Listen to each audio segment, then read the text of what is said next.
So the first thing I gotta say, we have a very special guest with us today. Kim, say hello. You thought you could hide from me. We are joined by Kim from our Patreon show, Perilous Tides.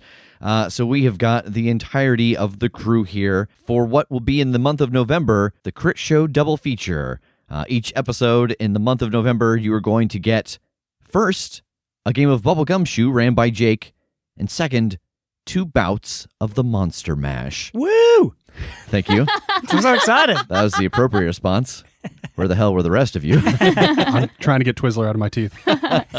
We didn't talk about that in rehearsal. It's true. Oh, secret's out. Yeah. It's all scripted. So yeah, this month will be a little bit different. You will get Bubblegumshoe first, and then we'll have a little bit of a transition, and we will go into 2 fights of the Monster Mash. As I said before, we have laid out a game of the Monster Mash, and it took way longer than anticipated to play, but we were having a good time with it, so we just kept it as is. And we will do 2 bouts an episode until we get the winner. But before we get into that, we do want to announce a couple of things. First, the winner of our Halloween costume contest. So the winner, randomly drawn, is Alin O'Mara as the Vault Hunter from Fallout. Congratulations! Very Yes, good. It is very Really good costume. Yeah. And so we will mail out to you this custom leather dice box by Natural 20 Leathers, as well as this set of Critshow-themed dice by Dragon Knight Dice. But in addition to that, we're all going to pick one of our favorites, and we're going to send a little something to each of those as well. So folks, what are your picks? Oh, golly, I probably won't say her name right, but my pick is The Cat on a Pirate Ship by Christina Viscusi. Very ornate ship. So good. And a precious little floof. Yeah. Mine, I want to couch this. I would have never thought that I would pick a photo of what seems to be a naked werewolf in a tub as a favorite anything, but by God, it's Chuck Richards as the werewolf serum. Yeah. Yeah, that's very good. My pick is Mike and Megan Keck as Bob and Jean Belter. The mustache was very good, and I liked the spatula, but it was really the tiny microphone. That really sold it. It was just so much Jean energy. Big Gene energy. Yeah. Really, really, really captured it for me. I loved it. BGE. Big Gene energy. There were a few people who submitted photos of their Ada Hawthorne costumes from Perilous Tides, and I loved them so much that I couldn't pick a favorite, so I had to roll a dice for my favorite. So congratulations to Jax Gitzes for her Ada costume. Yeah, and then for mine, boy, this was real difficult because there were 2 things that were super close to my heart. There was a couple of very good plague doctors, but then there was, from Perilous Tides, a Sayer with a Bag-and-Thaw. So mine is Christopher LeBlanc. So each of you, we will send you a little something in the mail. Once again, thank you to everybody who contributed. We love seeing all of you in costume as well as your pets in costume. We hope that you all had a great Halloween, a safe Halloween, and that you enjoyed much candy as we are doing around the table. We've got Literally right now. Oh, a cornucopia in front of us. I feel so sick. Yeah. And then lastly, we want to take this opportunity to thank the patrons who joined in the month of October. Carrie Holmes, Amanda Evans, Abigail Agnew, Rocktopus, which has an awesome image of a octopus playing a guitar. Nice. Aaron Linderman, Lem Mill, Ryan Nealon, Samuel Lewis, Kieran De La Rue, Rylan Cherez. I was rolling so well. JJ Mason, CR Amalgamy, maybe. I'm not looking at the piece of paper. That's I fair. just Sean Molson, Alec Carlisle, Oliver Pirelli, Brady Sullivan, Brad Collins, Caitlin Gonzalez, and Gabriel Gonzalez. So thank you to all of you who joined us in the month of October on the Patreon, and thank you to all of you who join us every month on the Patreon. Again, you can find all of the information about our Patreon at patreon.com/thecritshow. Tiers start at just $1, which gets you into our aggressively welcoming Discord. Yeah, there's all kinds of tiers. So again, you can find that all at patreon.com/thecritshow. I think with that, It's time to grab another Twizzler. I thought you had the hook for me. Oh, God, no. I'm just fixated on the candy bag. That's fair. Enjoy Bubblegumshoe. So, we are playing Bubblegumshoe. Bubblegumshoe is a pen and paper RPG that is based on the Gumshoe system, which is specifically for running mysteries. The Gumshoe system makes some core assumptions that we will talk about that a lot of other RPGs don't, specifically towards the end of cracking clues and solving mysteries. Bubblegumshoe is an Evil Hat production. It is an adaptation of the Gumshoe system that puts it in a setting where you are all playing teen detectives specifically. So this is sort of a Nancy Drew Hardy Boys-esque setting. Because of that, the circumstances of the mysteries and things like that are probably a little bit less dire, and certainly less dire than most of the things I think we play on this show. Rather than save world, solve murder, stuff like that, it's like, who stole Jimmy's bike? And things like that. So, to be perfectly frank, the narrative isn't really what makes this game shine. The people playing teen detectives is going to be kind of what makes this interesting and humorous, because the stakes simply are not that high. If you don't figure out who stole Jimmy's bike, life in this town will go on. Not for Jimmy. But yeah, not he's gonna for have Jimmy. to walk everywhere. That sucks. How's he supposed to make his livelihood anymore? Poor 7-year-old Jimmy. So I suppose where we will start here is just with character creation. There are a few background elements that everybody needs to kind of flesh out before we get into like actually assigning points and abilities and things like that. So how about to begin with, we did some of this character creation. In fact, we did all of this character creation beforehand because Gumshoe is a little bit more in depth of a system than we normally play on here. It is closer to like D&D than it is to Powered by the Apocalypse. So how about briefly we all go around and just kind of describe broadly who our person is. What like their name is, what their interests are. Everybody in here is a high school student in the same school, so that is sort of what keeps everybody together, and that they just have a powerful lust for solving mysteries. But let's start with Rev here. Why don't you tell us a little bit about who your person is? All right, so I am playing as Peter Parker. No, not No, that. illegal. Peter Parker. Illegal. Yeah, illegal. Cease and desist. So his school, we all go to the same school. We go to Binford High. My class is Latchkey Kid. My clique is the Science Geeks. My club is Yearbook. And my drive is Family Code. So I come from a single-parent home. It's just my dad. He is a huge fan of comic books. He is kind of like a pop culture critic. I don't know how else you would get a name like Peter Parker without having a parent like that. And so growing up, that was always all the lessons of Spider-Man were ingrained in it. And 3 or 4 years ago, you'd have caught me. I hated it all. But because it was kind of used against me at school, I started to embrace it.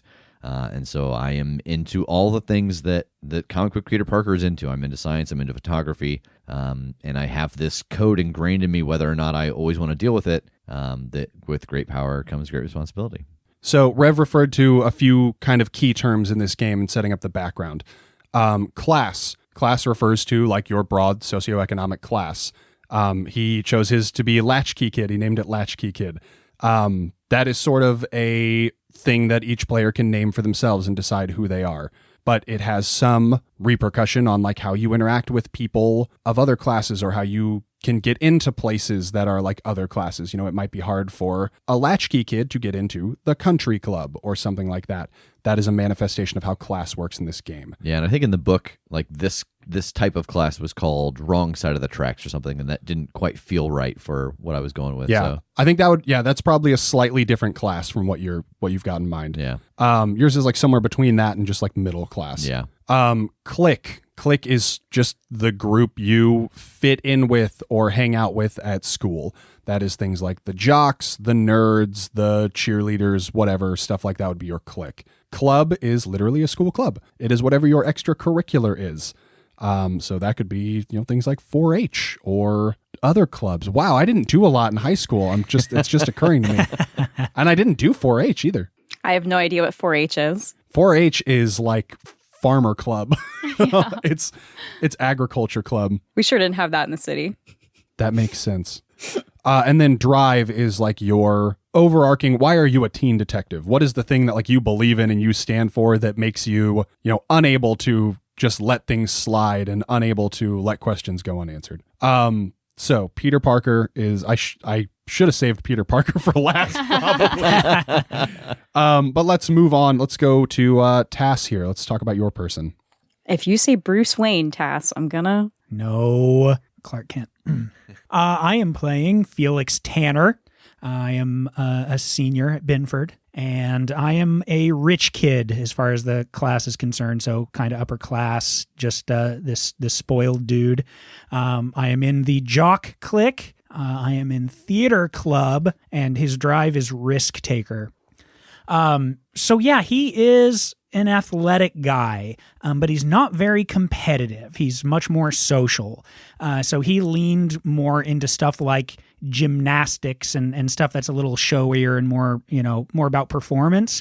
So where he's really connected with all of the jocks and gotten into that clique is that he is the mascot of the Binford Bullfrogs. So at just about any sporting event he can get to, he's got the big inflatable frog costume that's like 80% frog head and then the little arms and legs.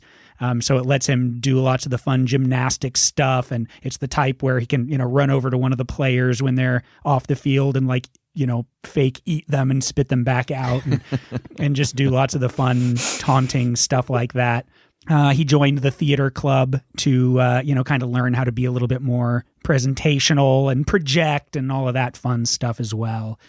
But growing up spoiled also meant that he grew up sheltered. So he's really taken a shift as he's gotten more popular and made a lot more friends in all of the kind of the various clubs and cliques. So he just likes to take risks. He likes to get out there and do the stuff that he knows that his parents would not approve of. So he's often getting into trouble by trying to impress other people or help other people out. Awesome. Megan, let's talk about your person. I am playing Georgia Dolan. I'm a sophomore at Binford High. My class is lower middle. I didn't really come up with a cool name for it, but that'll work. That's okay. For Click, I am in with the activists. So she's very active in animal conservation and protecting outdoor parks. For Club, she is part of the journalism club. So she does the morning news over all the TVs throughout the school in the morning. And for Drive, I have Make the World a Better Place. So she spends a lot of her time handing out flyers throughout the school, and she likes to break into different sites that she's not supposed to be at for protests.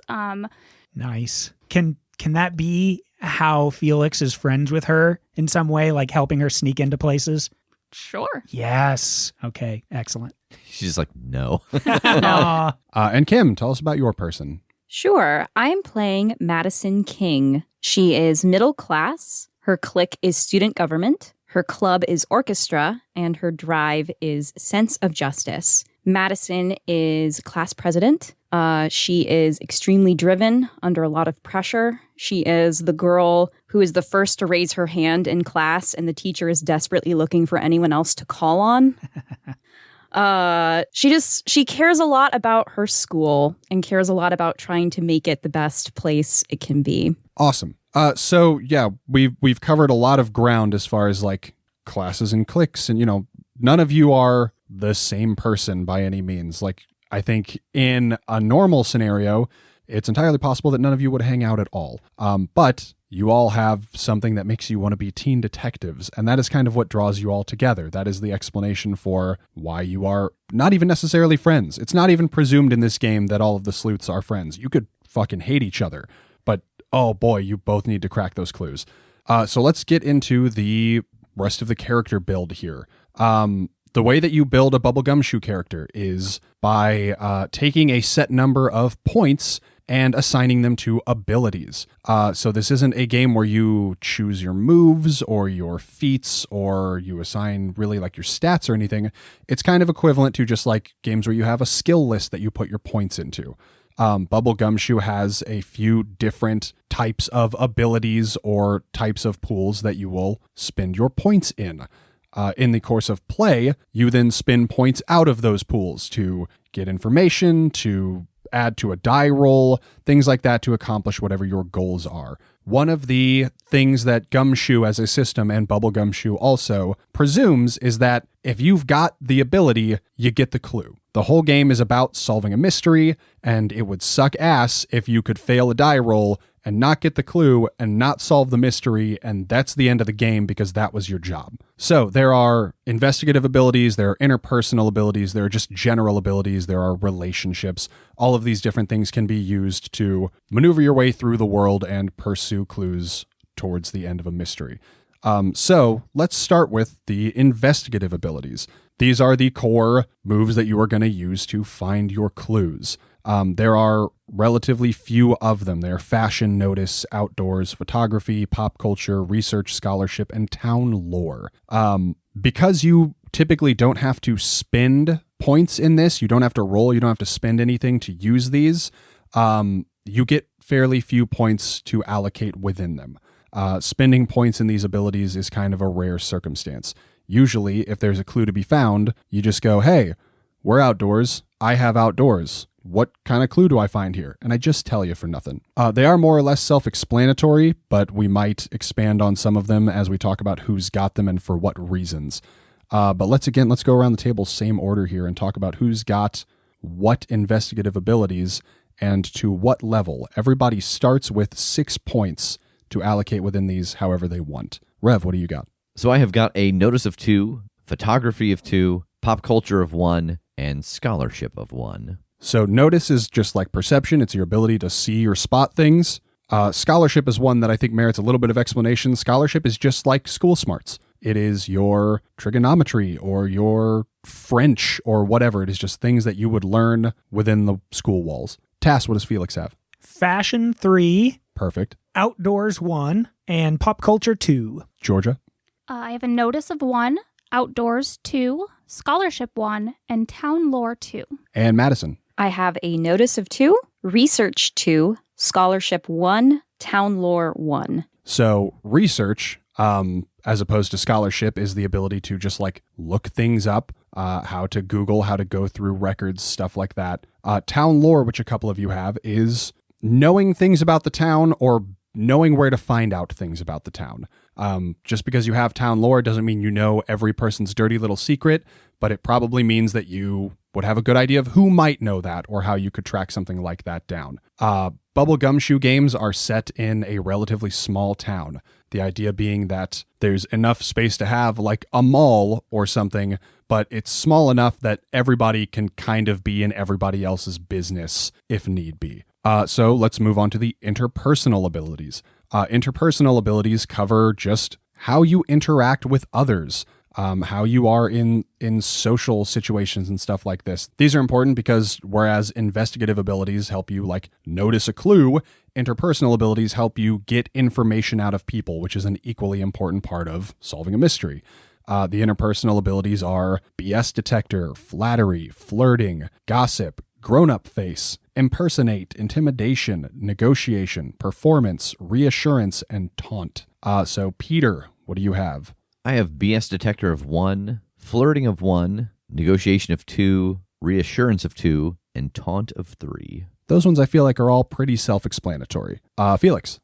I've got flattery 1, flirting 2, impersonate 2, intimidation 1, performance 1, and taunt 2. And one mechanical thing to note is by having impersonate 2, you get a fake ID if you want one. Oh, yeah, I do. What's your fake ID name? Melix Danner. Quick, what year were you born? You gotta know Too these slow, you're things. out of the club. Yeah, they're gonna bounce you for sure. That was actual me going, no. Math dates, no. No. All right. Georgia. I have flattery 1, Gossip 1, Grown Up Face 2, Impersonate 3, Intimidation 1, and Performance 1. And Grown Up Face is a fun one. It is both the ability to get an adult to take you seriously and to get other people to take you like as an adult. It is your ability to kind of talk down to people of your own age and make them treat you like an authority figure. It's the middle step of lemon face, lion face, in that warm up that Ben Affleck and Matt Damon do. Lemon face, lion face, grown up face. And I do also have a fake ID, but it's actually my older sister's. I just took it from her and then she thought she lost it. So it's a real ID. Yeah. Okay. It's just not me, so it doesn't count. Do you and your older sister look very similar? Oh, yeah. Okay. Madison. I have BS Detector 1, Grown Up Face 3, Negotiation 2, Performance 1, Reassurance 2. So performance would be the thing that would like encompass your instrumentation. You're in the orchestra, right? I'm in the orchestra. I do speech and debate, which also has a degree of performative aspect to it. What does she play, though? She plays violin. Nice. Classy. And then there are general abilities. General abilities are, in a lot of ways, just kind of catch-alls for all of the other miscellaneous things that you would expect to see on a skill table in an RPG. They cover various actions and talents that you might have. The general abilities in this are athletics, computers, cool, which we will ultimately talk about in detail, driving, filch, fighting, first aid, intuition, preparedness, repair, sneaking, and throwdown. Everybody gets 40 points to spend into their general abilities. So whereas with investigate and interpersonals, the numbers were kind of small, the numbers can start to get fairly big in the general abilities. But it is still encouraged that you kind of space these out so that we cover a lot of ground here. Everybody's got some bases covered. In addition to those 40 points, you start out with 4 points in cool for nothing. Cool in this game, it refers to like your ability to keep a cool head, your ability to not panic, to keep your wits about you, etc. It is also kind of the health and stamina for this game. Not that there isn't like physical health, physical altercations can happen, but because a lot of this is things like sneaking, things like arguing, things where it's more important to kind of keep your emotions in check, cool represents all of that. As you are penalized for failing actions and things like that, it will deduct from your cool. There will be some times that you have to make tests of cool to see if you can just even stay chill enough to get something done.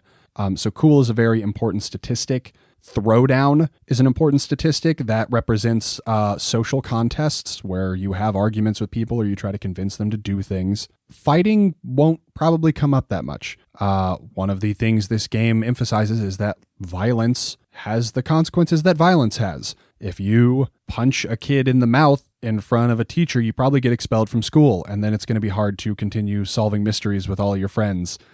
You kind of just remove yourself from the game at that point. On the upper scale, like killing a person is a big fucking deal and something that none of you should probably ever do in this game. So fighting doesn't come up that much, but it is good to, at least have somebody who, if it comes to blows, can handle themselves. Usually this game will kind of cap off at like somebody gets some cuts and bruises and then runs away and the fight is done.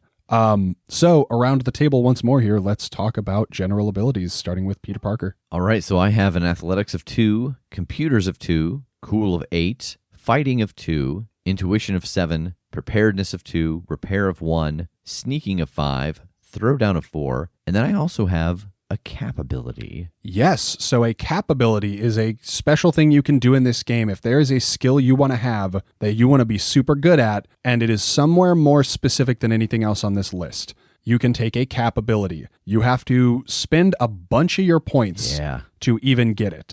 Cap abilities start at a 5-point investment to get 1 rating in it, 1 point rating. Depending on what kind of ability it is, it can go up to different levels. Investigative cap abilities would cap out at 2. General abilities can go all the way up to a 6. But this would be something like, despite the fact that violence doesn't happen very often, the example it gives in the book is like, but if you want to be good at guns, you could take firearms as a cap ability and just know that you're investing a lot in this thing. So what is your cap ability?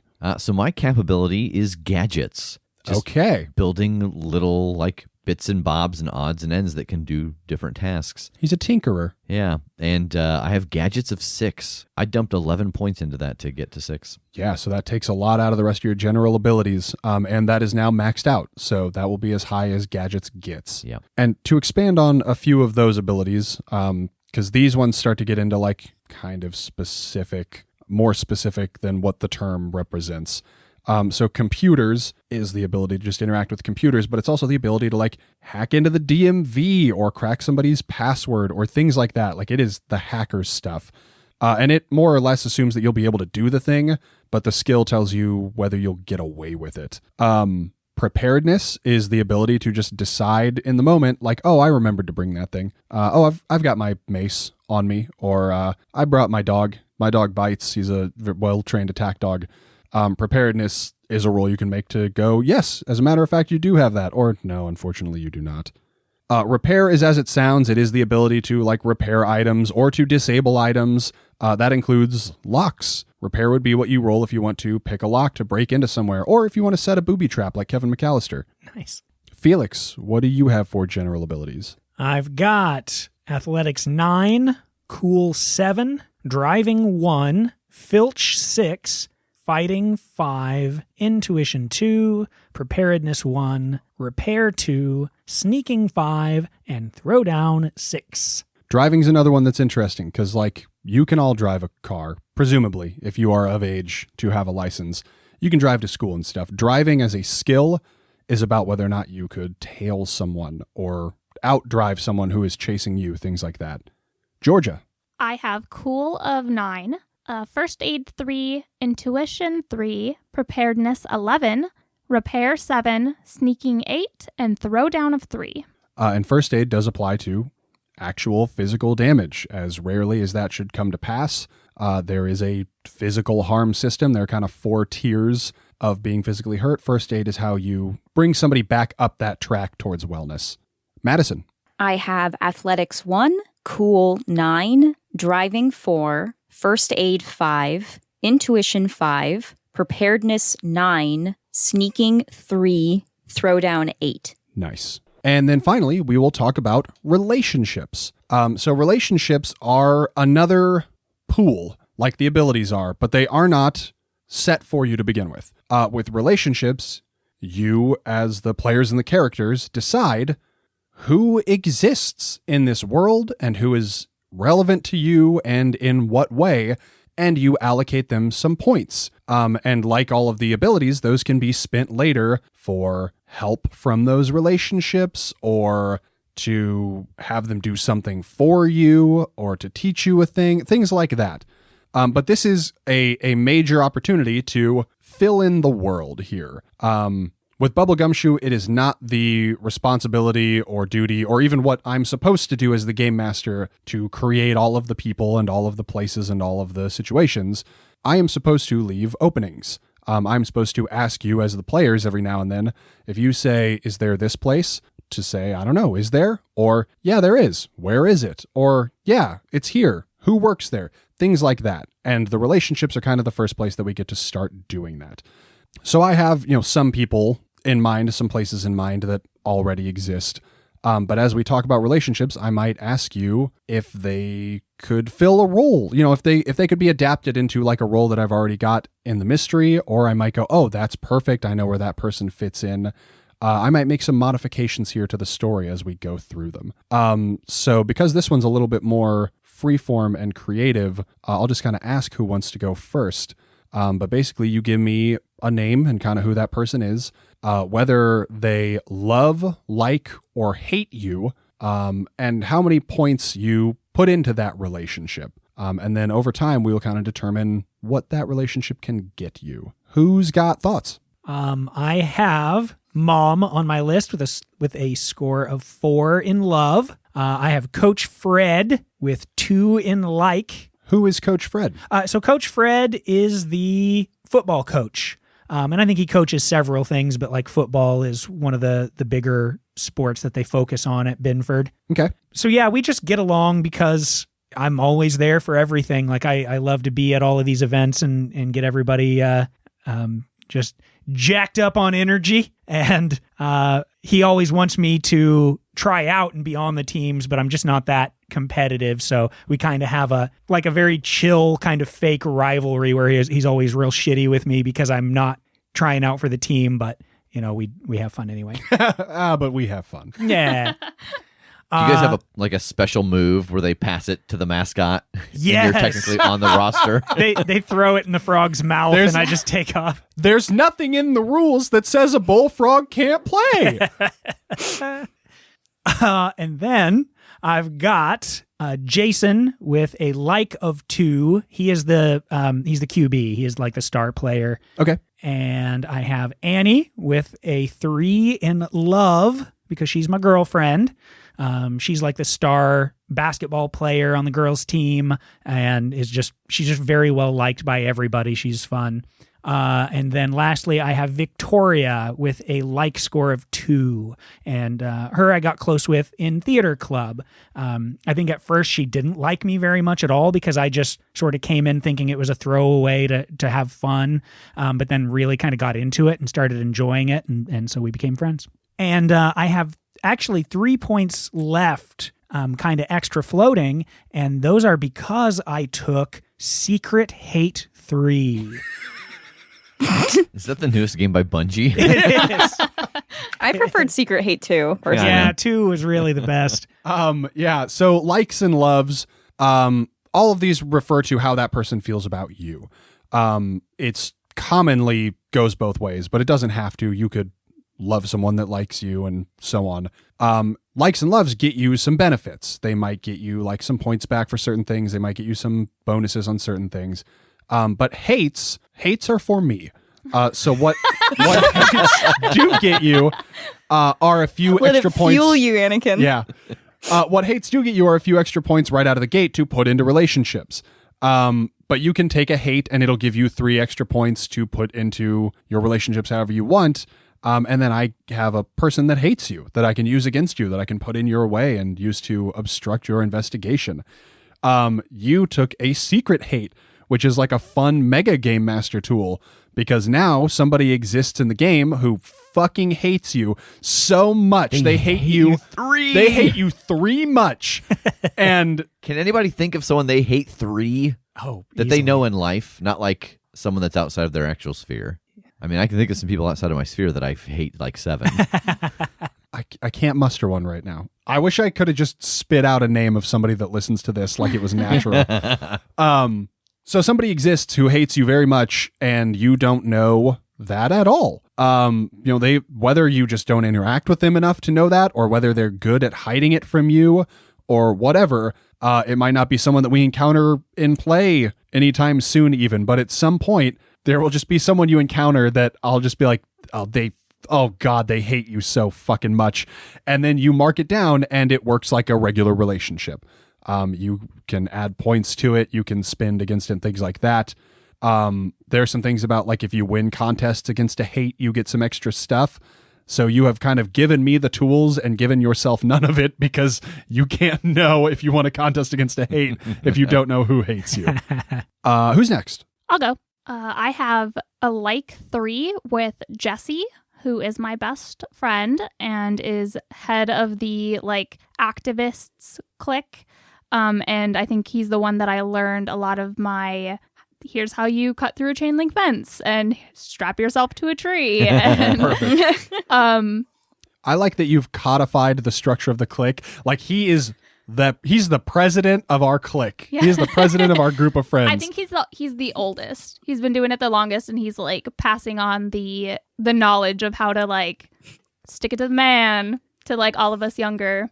So is he still a student at the high school, or is he graduated? I think he's still there, but like this is his last semester. He's not like a super senior, is he? Like he didn't get held back. He This was is too his busy, victory he was so lap. busy activisming. He didn't ever go to classes.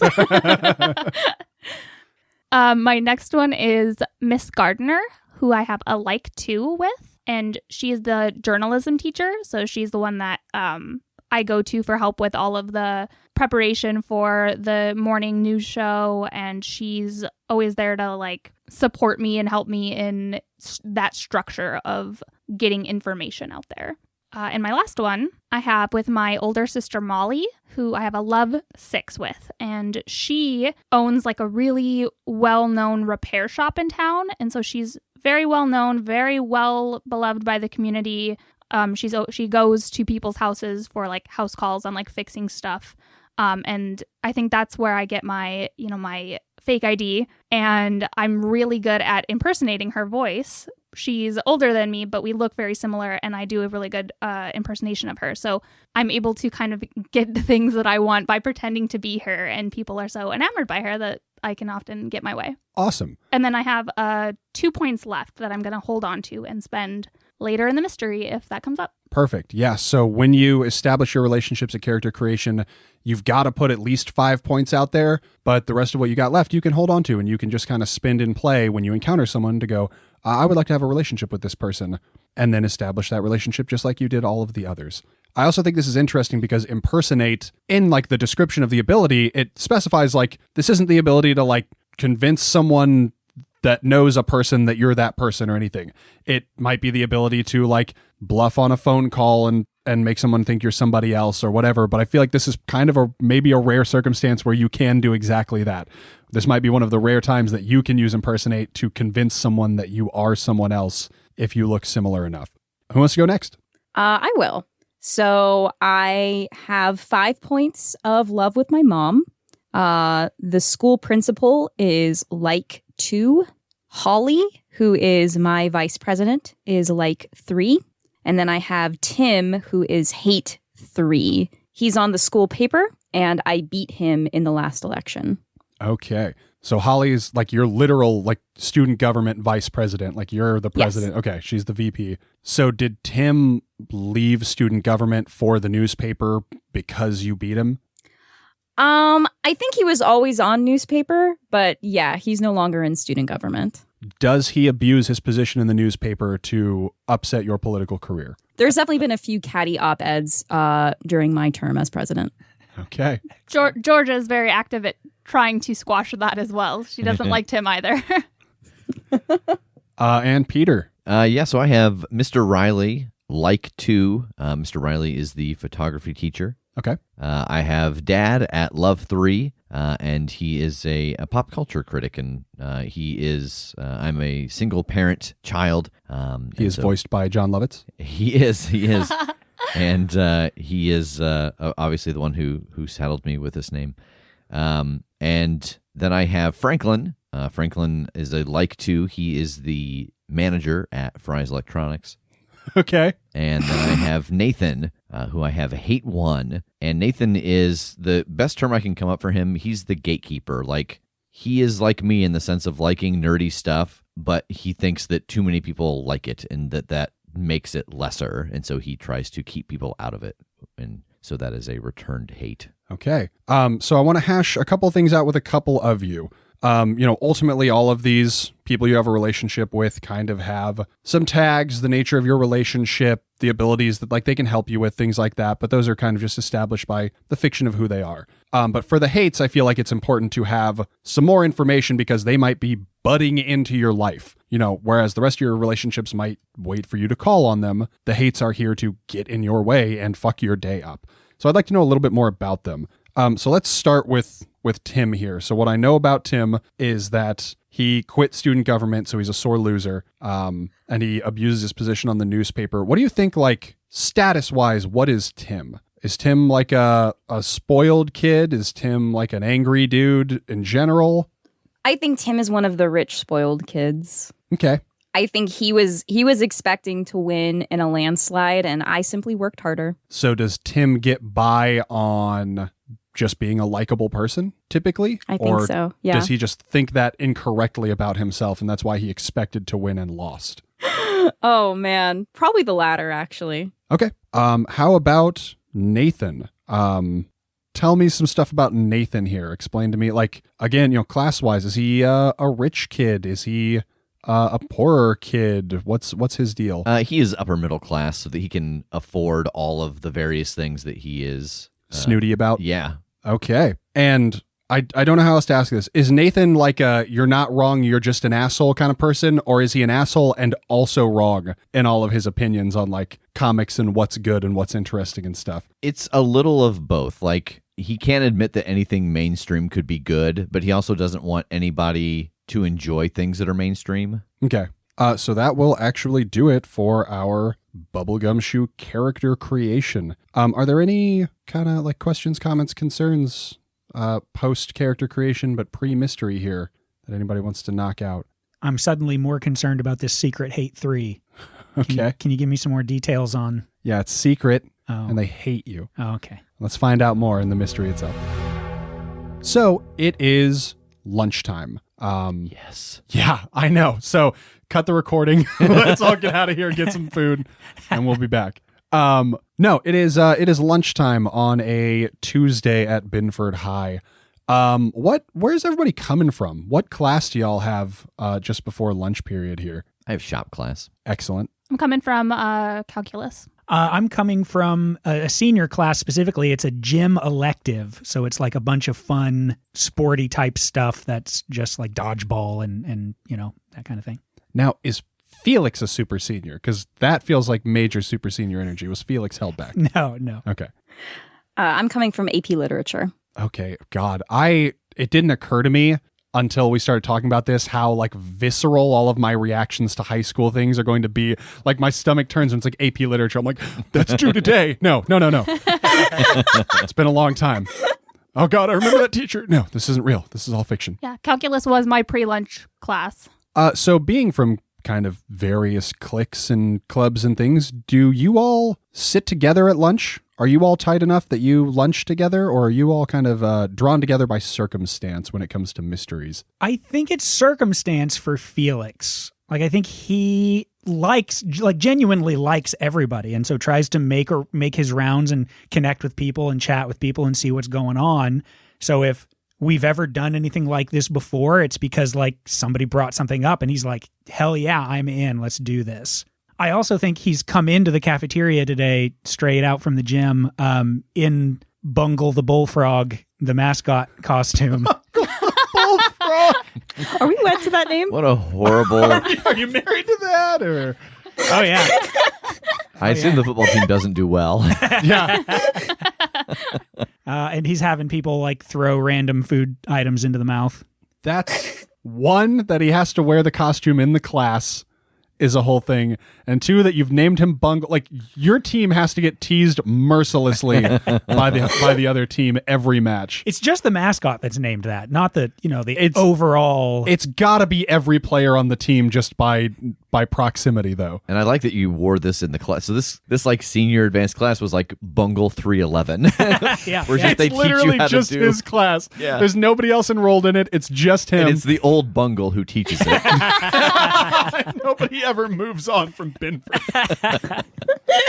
I think Georgia comes to the lunchroom and she just sits with different people every day to try and like recruit. Recruit them. Okay. Yes. She's trying to get signatures. Yeah, I kind of feel the same way, that I think Peter sits with different groups because I know a lot of people because I take most of the photos for the yearbook. So like, I feel like, I'm not sure what the phrase is I want to use, but just kind of popping around to the different tables. I don't know that I have a home, but that I always have some place to sit, if that makes sense. I was going to say that I could see Peter and Madison like being friends because Yeah. we seem to have a lot of similar interests. That was kind of my closest person that I could think that I would sit with on any kind of a regular basis. But on some level, I feel like part of that lunch would always be her giving me some instructions or asking me to cover this, that, or the other. Probably. It's a working lunch. Yeah, exactly. So Madison runs a propaganda-heavy student government. She has a pocket photographer. She drops leaflets. Not propaganda heavy. She just wants to make sure that, everything's getting enough attention. So are Madison and Peter lunching together today then? Yeah. Yeah. Okay. So the two of you are in the lunch line, pushing your trays along, waiting to get your food, discussing your politics, whatever he needs to take photos of. And you hear the kids in front of you having a pretty excited conversation. One person is kind of pushed into the line ahead of you to join their friends, and they seem to have brought news. And you hear one of them saying, did you hear about Principal Miller's car? And the other one's like, what? No, what happened to Principal Miller's car? And they're like, it's gone. Someone stole it. And they're like, what? And they're psyched. Like they're gabbing back and forth about like what this could possibly be. Can I essentially use my notice to kind of eavesdrop on this and pick out the details they're talking about? Oh yeah, sure. No spin necessary. You hear him, the one that busted in, saying, I hear that he was like working super late last night, and at some point after dark, like he went out there to get in his car, and it was just fucking gone. And they're like, what? Wait, the Mustang? Like, yeah, the Mustang. And I think you guys know that Principal Miller, he doesn't have a lot of nice things. He's a high school principal, but one of his cherished possessions is a 67 cherry red Mustang convertible. And every now and then on a nice day or when he's in a really good mood, he'll drive that thing to school. They say, yeah, the Mustang, it's gone. He couldn't get home. He had to sleep in his office. And one of the kids is like, oh my God, that's hilarious. Do you know who did it? Have you heard anything about it? And the first dude says, I don't know. I haven't heard anything about it. Supposedly Principal Miller swears that it's someone from the auto club. And they're like, oh man, if he catches whoever that is, they're going to be suspended for like a month. And they say, they're not going to be suspended for a month. They stole a car. That person's going to go to jail. Welcome. Thank you for hanging out after the episode. If you are still here, it means that you want to hear how we played through the Monster Mash. I have to admit, before we get this started, this may be my Cones of Dunshire. Like, I wanted this to be simple, and then the more I worked on it, the more kind of complicated it got. I've tried to pare it back so that it's a nice, simple thing, but the game will literally be called the Monster Mash. So if you want to play this at home, pick your own cryptids and play the Monster Mash. Let's see if this frickin' works. Oh, yeah. I can't wait. I think that the Monster Mash works best with at least 3, but the more the merrier, because this is a dice economy game. So what's going to happen is, in a moment, we're going to figure out I'm so nervous about my game working. Who is which monster? You're each going to be one of you 3 of the monsters within the Monster Mash. And you're going to come up with some of the lore for them that's going to generate your dice where they fall. And then whenever there's a fight, the 3 people not involved in that fight will hear kind of the game plan, and they will have a die to give to whichever person they think has the best argument for how things are going to work out. And then there will be 1 additional dice, which is the environment dice. Again, those 3 people not in the fight will decide together which monster the environment favors, and that monster will get that additional die as well. So the first thing I've got to ask for you all to do, everybody roll me 1 6-sided die. All right, what do we got? I got a 2.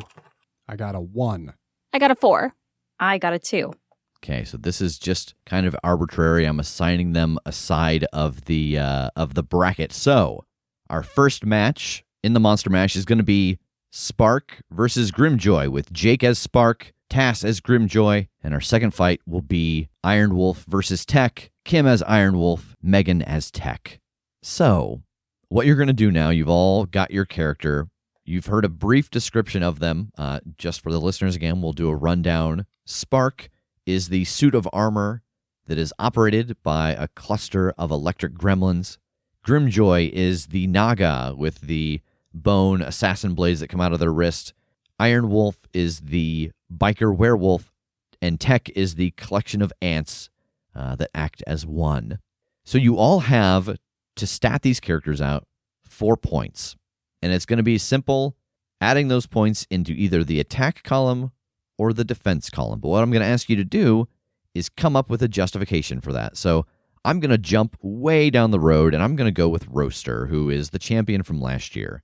So if I'm playing as Roaster, I think about what I know about Roaster. He's a giant fire-breathing demon. So I'm going to say Roaster has 2 attack and 2 defense. He's got 2 attack because he can breathe fire, and he's got super sharp teeth and claws. And then he's got 2 defense because he can fly, and he's got armored scales. So that's kind of my justification for 2 and 2. You can stack these however you want. You can put all your points into attack if you can justify it. You can put all your points in defense if you can justify it. What this turns into, once we start doing the actual playthrough of this fight, is that when you're doing an attack action, you'll roll all of your attack dice. Plus, you'll get a bonus for every time you can weave one of your justifications for the attack from the thing you've listed on the character sheet. You'll get a bonus from that. Same thing with defense. If you can defend in the story using one of the things you've listed, you'll get a point of armor against the attack that was just done to you. Does that kind of make sense, at least at this beginning stage? Yes. Yeah. Yeah. All right, so the magic of editing. Here we are. Tass and Jake have statted out their characters, so we're going to get into the first fight. So we have Spark versus Grimjoy. Jake, tell me about Spark. So Spark has 2 attack and 2 defense. Relatively balanced for an electric suit of armor. So the 2 defense are because Spark is a suit of armor, which is inherently a piece of defense. And Spark is electric, so striking any part of the electric suit could in turn shock the person that lashed out. The 2 attack, I'm justifying with, again, shocking, that just any contact between them and an opponent could electrocute the opponent. So whether it's defense or offense, they could get that shock off. And that it is a collective. It is several little gremlins. So parts of the suit can operate like totally independently of each other. Like the torso could rotate to face a direction that the legs aren't moving because one gremlin's operating the legs and one gremlin's operating the torso. So like it's very modular in how this suit can behave very differently from a person in a suit. All right. What about Grimjoy? So Grimjoy has 3 attack and 1 defense. Oh. So the first justification are the bone claws, these bone blades that can come out, of course. They're just very dense and sharp, so can do a lot of damage for attack. Another attack point I have for the squeeze, this super strong coiling that the Naga can do around its target, and of course, break it to pieces. And lastly, for attack, what I call the scale rend. So I imagine these scales are extremely rough and dense and barbed, so that not only when they're squeezing do they obviously do that strong attack, but as the scales are writhing around its target, it's ripping and flaying and doing terrible, awful things. Okay. So the point for defense kind of feeds into the same thing with the scales. They're just super dense, so it's hard to really land much of an attack on them. Okay. So the first step of this is going to be the 2 of you. Let's have a little paper, rock, scissors. Just one bout. 1, 2, 3, fire? Yeah. Okay. 1, 2, 3, go. Fuck. Okay, so Tass won the paper, rock, scissors, so that means Tass gets to attack first. So what's going to happen is you're going to describe narratively how you are attacking Spark. Again, if you can work in your various things, you'll get that bonus to the attack. It won't change the number of die you get, but it will change the amount of damage you ultimately do. Now, for those of us not in the fight, we're going to listen to Tass, how he describes he's going to attack Spark, and then we're going to listen to Jake, how he's going to try to defend against that. And we each have a die that we will give whichever one we think works the best. Like, you know what? I agree with Jake's defense. I think that's a solid defense against this. He gets my die. So once we get through the description, each of the judges will give their die to one of the 2 combatants, and then as a group, the judges will decide, there's 1 die left, that's the environment die, which combatant does the environment suit the best in this moment. And then we will award that die to that person. They'll take all of those die, they will roll them. A 4 and up is a success. We'll remove all the dies that are not a 4 and up, and then we'll compare those numbers. If the attacker has more successes than the defender, that's how many points of damage are taken. If the defender has more points than the attacker, that is hold they get to add to their attack the next round. They defended so well that the attacker's off balance. They now get those points in their return attack. Hoo boy. So, I feel slightly less crazy having said it all out loud. So Tass, tell us how in the rainforest Grimjoy is going to try to make the first move on Spark. I think mobility's key here. I think, this big piece of armor isn't going to be quite as fast as my Naga. So I think Grimjoy darts in quickly with the goal to disable Spark's mobility. So this is a darting in to get around the legs as fast as possible and put on that rending, tearing scale squeeze all around the knee joints and the legs in hopes of ruining those mechanisms so Spark can't get around. Okay, and so if I'm hearing it correctly, you're kind of invoking 2 of your 3 attack moves. That is correct. And again, Tass will still roll all 3 of his die, but if he is successful, it will give him 2 additional points of damage on the result. How is Spark going to defend against this?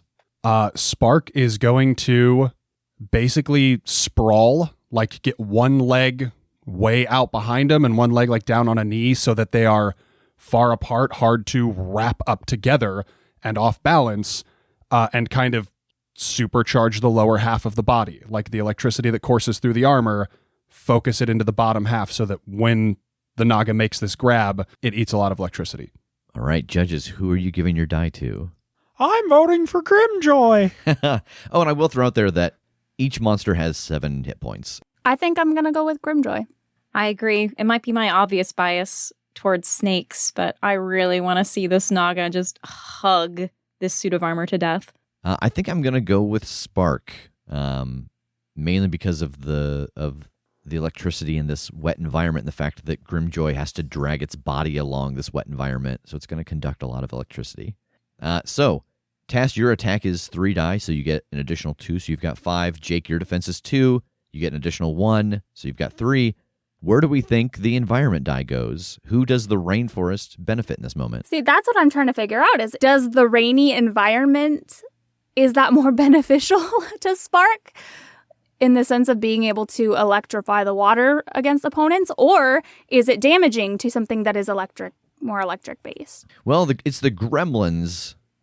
Like the armor, I don't think the armor could be negatively impacted by the extra electricity because it's just living electric creatures inside of it. Is the snake like more attuned to moving through rough terrain? Yes, like a I do think that rainforest? the mobility wise, I think the Naga definitely has the benefit there. Right. It's the actual. I don't want to keep saying wetness. Yeah. Please do. It's the Moistness? yes, the moistness. That's what I would prefer. I think I'm going with the Naga on this one. I think Grimjoy's got the advantage, especially rainforests are dense. I think I'm going to go with the Naga. So the extra die goes to Grimjoy. All right, so let's roll them. Okay. And what you're going to do is you're going to remove anything that's under a 4. So what do we got here? How many successes do we have? 5. And how many successes does Spark have? 1. Oh. Oh, boy. All right, so that leaves Tass with 4 successes. Tass also invoked 2 of his narrative things, so that gives him 6 inflicting damage. Jake did also invoke 2 of his defense moves. So, Jake, you do get to subtract 2 from that. So I take 4 damage. So you take 4 damage. Neato. All right, so Jake, how is Spark retaliating? So I think various parts of the armor kind of operate independently here, like the gremlins do their individual duties. So the hands are going to grab onto the tail of Grimjoy, and while the base is wide, while the legs are wide, the torso is going to just spin to slam Grimjoy into and maybe like wrap around a tree. And as I do, I think all of the charge now goes into the hands where I'm making contact with the opponent. All right, and how is Grimjoy going to try and defend from this? I think feeling this move coming and knowing how fast this thing can probably go when it charges up, I'm going to lean into it. I'm going to essentially coil as much as I can around Spark's arm that has me in its grip so that I just turn into this ball of thick scales that will absorb the blow. So it sounds like Spark is invoking both of his attack and Grimjoy's invoking his 1 defense. Judges, where are you giving your die? I think I'm on Spark with this one. I like that thought of supercharging the hands and concentrating all of the attack power into that move. Yeah, same. I think I'm on Team Naga. I want a new judge. She said out loud that she's biased towards snakes. If this was like the Olympics, she would be removed. All right, and where do we think the environment die goes? Can I argue my case? Sure. I'm slamming him into a tree. That's true. Snakes That live is in fair. trees. That's fair. You're thinking of bananas. Snakes are familiar Yeah. with Yeah. trees. Snake So runs away in a tree. That's- yeah, I think I got to give it to Sparks. Yeah, I think that's the base of this attack is using the environment. So, agreed. Yeah. All right, so how many die do you each have this time? I have 5. I have 2. All right. Oh boy. Let's see it. 3 successes. 1. 1 success. All right, so Jake, you did invoke 2 of your attack, so you deal 4 damage. Tass, you did invoke your 1 defense, so you take 3 harm. All right, so Tass, Grimjoy has been slammed into a tree while electrocuted. What is their response? Your rebuttal. I think this is a quick reaction. I think that as soon as I'm slammed, like I'm ready for that pain. So as I am pressed up against the tree as quickly as possible, I am retracting those wicked bone blades to jam into the joint of the shoulder of the robot and just rending the arm off. And how is Spark defending against that? I think, like Grimjoy last round, I'm leaning into it. As he tries to, dig in and rend that arm, I am basically doing a forward roll over that shoulder and across the snake that is trying to rend the arm so that he's got no leverage, and I am actually, keeping pressure on the joint to prevent it from being removed. All right, so it sounds like Tass is invoking one of his. It doesn't seem like Jake's invoking any of his defense. I don't think, being a suit of armor particularly helps in this point because he's, literally attacking the weak point in a suit of armor. I still think that the shock, though, would probably go off. I think I'm still, there's still electricity coursing through the point that he's making contact with. Okay, so you're both invoking 1. Judges, where your die going? Definitely with Spark on this one. I love that idea of taking away that leverage of trying to pull off the arm. My status as an impartial judge has been called into question, so I'm going to give my die to Jake. just to Again, prove a yeah. point. Well, now that's just doing the same thing on the You've other only end. dug yourself deeper. I don't think you're looking at the actions. I am going to give mine this time to Grimjoy because I imagine the joints, if they can move super independently, might be fairly weak. So if the arms and the torso and things, I think he has some good area to get those into. Who gets the environment die on this one? I personally don't know that the environment comes into effect this time. Agreed. I'm not sure if Okay. it You does. get nothing. We're holding it back. You lose. All right, so how many die do you each have? 4. Also 4. 2. Just 1. All right, so that's you dealing 2 points of damage, and Spark is resisting 1, so you take 1. What are you at, Spark? I've got 2 health left. Okay. How are you retaliating? This is going to be its own mini-series. Okay.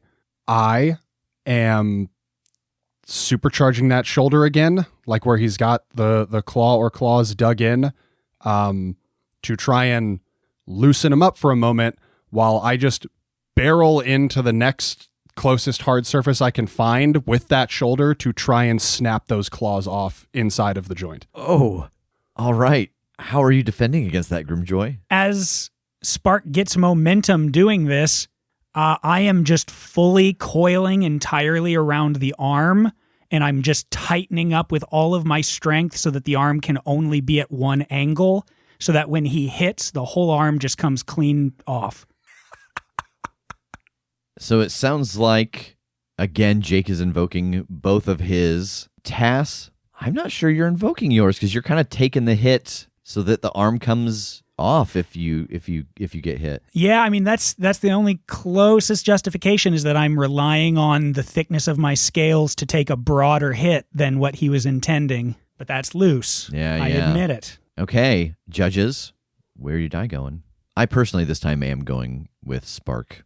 The thought of those bone things in a joint and just them getting slammed and oh boy. Yeah, I think me too. I like the idea of the arm being forced to be at a very dangerous angle for Spark to slam into something. So I'm going to go with Grimjoy. Okay. And the environment die. I mean, we're in a rainforest, so there are lots of opportunities to slam the Naga into, from tree to tree. And again, he's specifically using the environment for this attack. So Okay. Yeah, Spark gets the environment die. How many die do you each have this time? 5. 2. All right, let's see it. 3 successes. None. Oof. Oh, so that is Spark dealing 5 damage. Ooh. It's probably fine, right? How many hit points do you have, Grimjoy? 4 left. So even with your armor, if we were to give it to you, that's the end of round 1. Our winner is Spark, the suit of armor powered by a cadre of electric gremlins. I can't believe I won that. You came back. That was good. Up next, we have Iron Wolf, the werewolf biker, versus Tech, the collective of ants, fighting in a cluster of subway tunnels. Let us know about Iron Wolf and Tech. Okay, so for Tech, my points, I split right down the middle, and I gave 2 for attack and 2 for defense. For attack, I put that it's the eternal colony, baby. We got a shared consciousness. We can kind of shapeshift into whatever kind of weapon will suit us in this moment. And the other one is having that strength that ants have of being able to take on a lot more than you would assume for their size. Okay. And for defense, I have the ability to break apart, essentially. We're not a single entity, a single target. We can diffuse and separate from each other. And the other defense I have is the ability to burrow underground. All right. What about Iron Wolf? So Iron Wolf, I'm also going 2 attack and 2 defense. For my attack, the first one being just my natural werewolf teeth and claws. And my second attack being, I brought my motorcycle to this fight, and so I can use that. To run over a bunch of bugs. I love it. What about the defense? And so my 1 point of defense is going towards my my naturally thick werewolf skin that I have then also put a very thick leather biker jacket over that. So it's going to be really hard to sort of, especially if you're a bunch of ants, to really bite and break through those 2 layers of protection. And my second point of defense going towards just the mobility of being on a motorcycle. I'm going to be able to get away from Tech pretty quickly. Okay. All right. So if I could get some paper, rock, scissors to find out who goes first. All right. So does Megan. Okay. All right. So Tech, down in a cluster of subway tunnels. Iron Wolf across from you on the motorcycle. Fucking motorcycle. What's your opening salvo? You weren't anticipating the motorcycle, were you? I'm thinking I'm gonna run at the motorcycle and kind of break apart, and some of us are going to crawl over the engine, and I would like to chew through the fuel line. All right, so Iron Wolf, how are you going to defend against this? You see the swarm of ants coming towards the cycle. I think I'm going to rev up my motorcycle and then start to sort of bobbing and weaving in and out through the subway tunnels and see if I can I can try to outpace Tech, basically. All right, so it sounds like Tech is invoking both of their attack moves, and Iron Wolf is invoking one of their defense moves, being the mobility of the motorcycle. Judges, where are you giving your die? I'm giving it to Tech. I feel like it's like a tidal wave. Like there's only so much you can do to avoid this blob. If Tech gets hands on, like that's going to be the ball game for the motorcycle, I think. Yeah, I think opening salvo, there's no real fight momentum yet. So I think I agree. I think the tidal wave of this might just be a little bit too much for getting the cycle going and trying to make a move. I think I'm going to have to agree. I think the dead stop of the cycle at the start of this, I'm also going to give mine to Tech. What about the environment die? I think the environment definitely favors Iron Wolf. I agree. All right, so Tech gets 3 of those dice, and Iron Wolf gets 1. What are you both rolling? I'm rolling 5. I'm rolling 3. That's 3 successes for me. Also 3 successes. All right, so this balances out. Nothing happens in this moment. I mean, stuff happens, But with no effect. but with no effect. This moment's a lot like the bulk of our lives. Lots of effort, little result. I have to go. So, Iron Wolf, how are you responding to this? I think I rev my motorcycle, drive through the swarm of ants, reverse, and drive through them again. All right, so how does Tech defend against this? I think I'm seeing the path of the motorcycle, especially, we're in subway tunnels, so I'm assuming those headlights are coming into play. It's pretty obvious the direction you're heading. I'm just breaking apart, making a path, splitting the... Just making an arch. Yeah. All right, so it sounds like you're both invoking one of your attack and one of your defense. Judges, where your die going? I mean, we just had Tech swarm this thing to little effect, but still a tidal wave. I'm thinking that I'm thinking that Iron Wolf's reaction to make use of that cluster has the upper hand here. I agree. I think I'm still of the opinion that it's going to be hard as hell to hit this shifting blob, so mine goes to Tech. Okay, what about the environment die? I don't feel like it comes into effect here, because if they're just kind of doing a quick backup and reverse. And Yeah, I agree. Yeah. how many die each rolling? 4. 2. All right, let's see it. 4 successes. 1 success. All right, so that means that Iron Wolf is dealing 4 damage, but Tech is subtracting 1 for the armor, so Tech takes 3 points of damage. Tech, what is your return tactic? I think I'm going to break apart and climb up the walls to coalesce back together on the ceiling and then just drop as a mass on top of Iron Wolf. And Iron Wolf, how are you defending against that? I mean, that seems like a pretty easy thing to watch set up if I'm on a very mobile motorcycle. So I think I'm going to see Tech gather up onto the roof of the subway tunnel and then just simply move out of the way. And if that doesn't work, I have a lot of natural armor. Yeah, so it sounds like you're both invoking both of your points. Judges, where your die going? You always get me with the Acme Anvil. Always. I'm sorry. Tech, you got it. I know. Mine's going to Iron Wolf. I agree. This is a lot of setup and seems like it would be relatively easily avoided. Yeah, I think Iron Wolf as well. What about the environment die? I would say the environment goes to Tech on this one. The ability to climb up the walls and get onto the ceiling in a narrow tunnel like that. Yeah. Yeah. All right, so what are you each rolling? 4. 4. Let's see it. 3 successes. 2 successes. All right, so with all of the cancellations and the attack bonus and the armor, that means that Iron Wolf takes 1 point of damage. Iron Wolf, your rebuttal. Well, if I've got a big sort of anvil-sized pile of ants that is now crashed to the floor, I think I'm pulling up on my motorcycle. It skids to a stop, and I'm just ripping into this mass of ants with my teeth and claws. And how is Tech defending against that? I mean, we're underground, so I'm going to slip into the cracks and burrow down into the ground so I can avoid that attack. All right, so you're both invoking 1. Judges, where your die going? Tech. I think even if you manage to bite a bunch of ants, you lose. So I was on the fence until that. And I think you're right. I think the amount of damage that's going to get caused here is not as much as might otherwise happen. So I think it's Tech. Yeah, I do too. What about the environment die? I mean, it's Tech again, I yeah, think. shit, this is a stacked round. Yeah. All right, so Tech gets all of those die. What are you each rolling? 2. 6.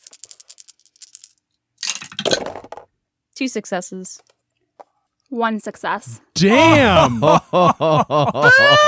got 3 1s, a 2, and a 3. Wow. All right. So with everything adjusted, that is Tech taking 1 point of chew damage. Tech, how are you responding? As Iron Wolf jumps to bite us, I want to crawl up the leather jacket. I want to get in through those sleeves instead of biting through it, I'm just going in the armholes. Oh, God. All right, and how is Iron Wolf defending against this? Throwing off the jacket, hopping on the motorcycle, smushing my jacket with the motorcycle. It sounds like you're each invoking one because Kim is giving up the jacket, so I wouldn't call that an invoke. And it seems like it's bites over strength here. So judges, where are your die going? I think mine's going to Tech because Tech wants to get on Iron Wolf's skin, and Iron Wolf has just shed the jacket. Yeah, I think I agree. I think even shedding the jacket, like that's solid and will help a little bit, but not as much as the amount of them that are just on the skin now. I'm going to go with Iron Wolf because I think that whatever ants are inside the jacket are much more likely to get smushed by being run over between layers of things than just by being run over by a tire. Yeah, all right. And what about the environment die? Kind of don't feel like it benefits either in this case. I agree. Tess, 2 out of 3. Your voice doesn't matter in this moment. I agree. All right, how many die are you each rolling? 4, 3. 1 success. 3 successes. Damn. Boy, another big tide turn. All right, so this is the first occurrence of this. You both have invoked 1, canceling out. Iron Wolf has a +2 to carry forward into their next attack. Iron Wolf, how are you responding? I think if I'm covered in ants, I'm letting the engine of my motorcycle get so hot that the ants are going to be burned off of my skin. Brutal. I don't like it. Are you letting it get hot and then touching it with your body? Yeah. Okay, that's, brutal. And how are you responding to this, Tech? Sensing the heat of the engine, I think the closer that I get to it, I think I'm just breaking apart and crawling down a way to come back together in a different area. So I'm just avoiding that sensation of that heat that I know is coming to try and burn me off. All right, so they're both invoking 1. Where are your die going? Iron Wolf. Gotta love that, just sacrificing the body to burn a bunch of ants. I agree. I don't imagine that's a move that was expected. I think I'm going with Tech. I think Tech has the easier job trying to evade this. This seems like another even if you win, you lose move from Iron Wolf. And what about the environment die? I'm still not really either of them. I don't think the nature of a subway tunnel benefits either of them. Yeah. All right, so how many die you each rolling? 3, 4. Okay. 3 successes for me. 4 successes. Damn. Shit. All right, so with what is being canceled out here and the carryover from the previous round, Tech takes 3 points of damage. Tech, where are you sitting at right now? That's it. I'm done. Oh my goodness. And with that, Iron Wolf moves on, and that brings us to the end of this chunk of fights for the Monster Mash. We will see you next week for more Critshow double feature with Bubblegumshoe and more Monster Mash.